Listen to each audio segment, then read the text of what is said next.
Hi, my name's Molly, And my name's Jennifer. and today I'm going to be asking Jennifer some questions about substance abuse. My first question is, what is your experience with substance abuse? Okay, well, growing up, I grew up with a mom who's an alcoholic, and also she struggles with addiction to crystal meth. So I have a lot of experience with substance abuse. So growing up with her it was hard. It was pretty traumatic on me and my brother. To the point where we just saw a lot of stuff at a young age. I worried about her just way more than a child should worry about their mother. Just starting at, I would say, the age of 5. Anytime she'd leave the house, I would have just severe anxiety thinking that she was gonna die or not come back. So, and then from there, just the effects of somebody that struggles with abuse. I mean, we didn't have a lot of money.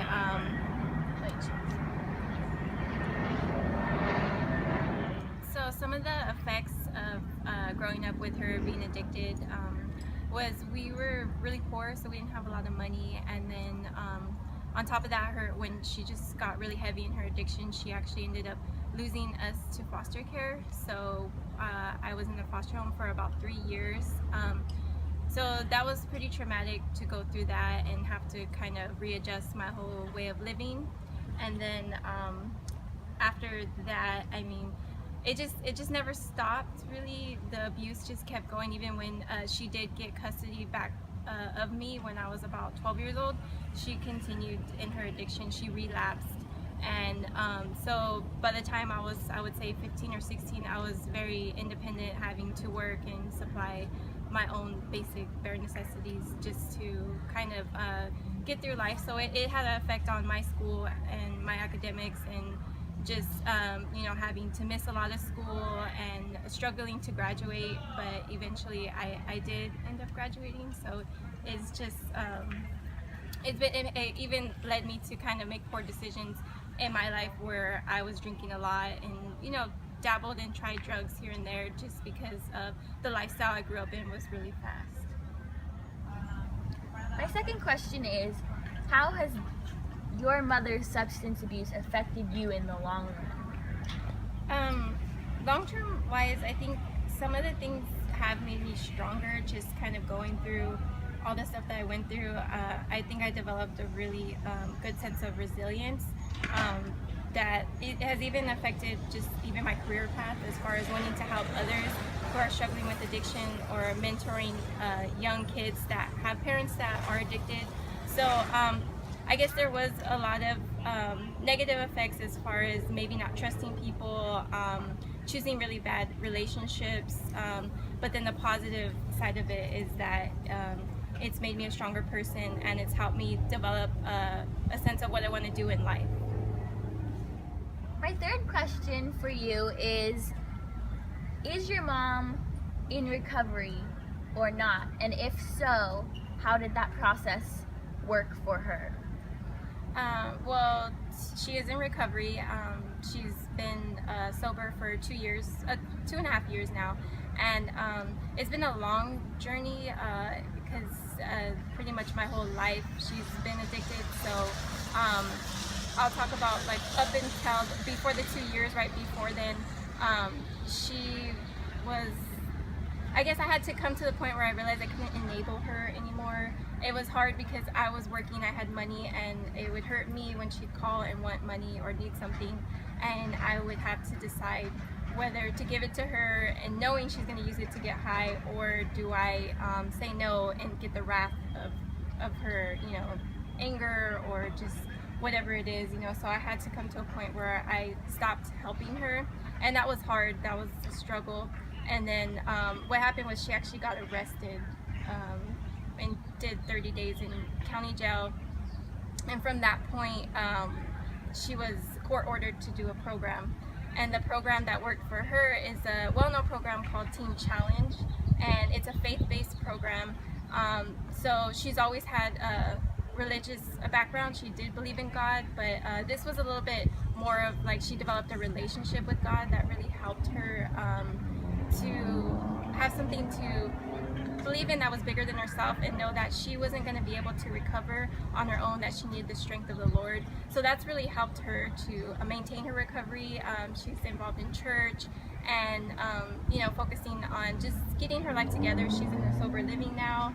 So it's been a slow process, but at the same time, it's been well worth it.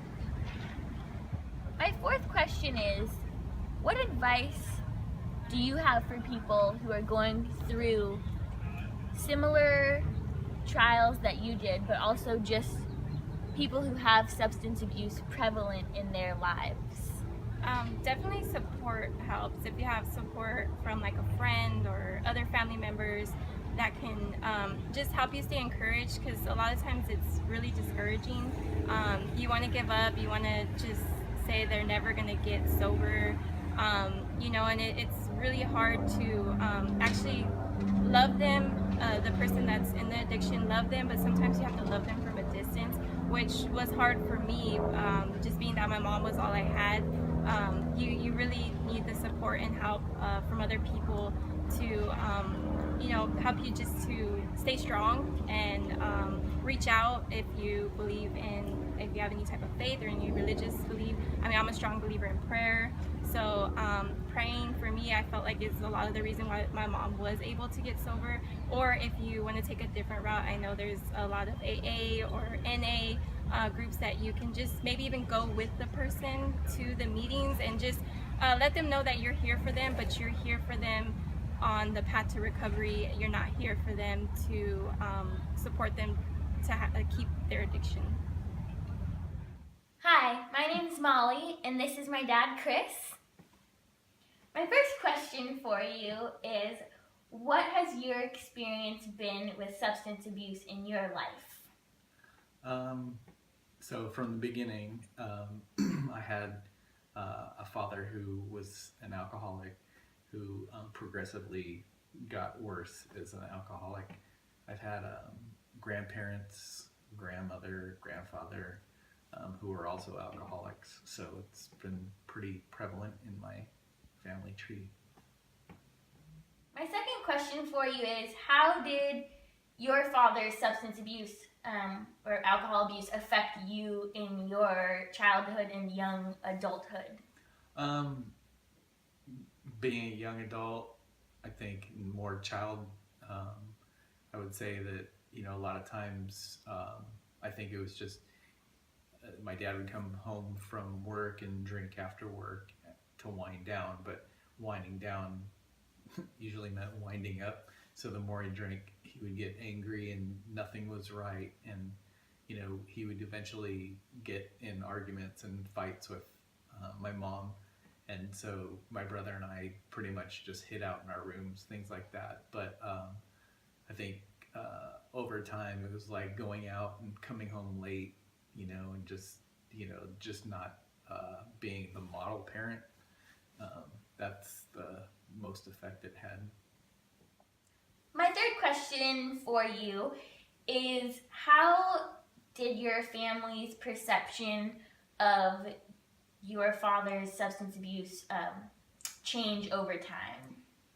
I think over time, I think it was like, obviously back then, it was like everybody wanted to hide the fact, so, you know, we just dealt with it, and a lot of times we would just figure out ways how to hide it from people from outside.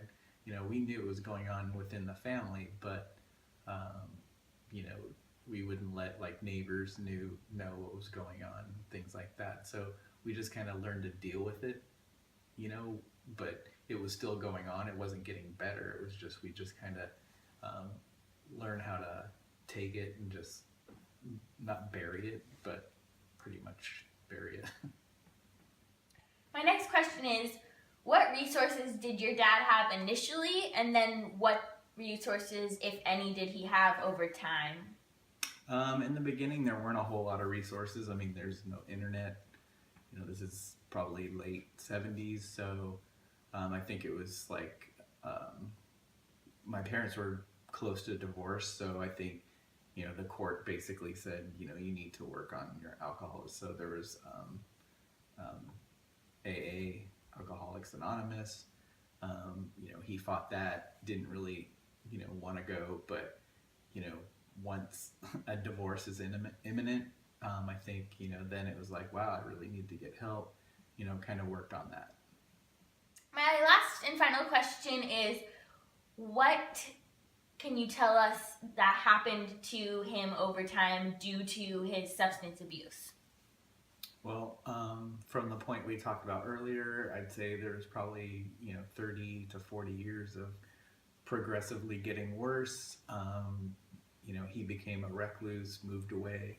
I think over time, you know, alcohol wasn't enough, so, you know, doctors prescribed painkillers, you know, took a lot of painkillers over time, and then, you know, as age and just time went on, he became, I think, addicted to painkillers, alcohol, you know, went to Alcoholics Anonymous, but that wasn't really helping, so things progressively got worse, and eventually he passed away. All right, I just want to thank my dad for being here and, you know, giving us this information. And I just want to say that substance abuse clearly is a big issue, and once it's diagnosed, it needs to be dealt with immediately. Alcoholics Anonymous actually says that it's a disease, so it should be treated like one.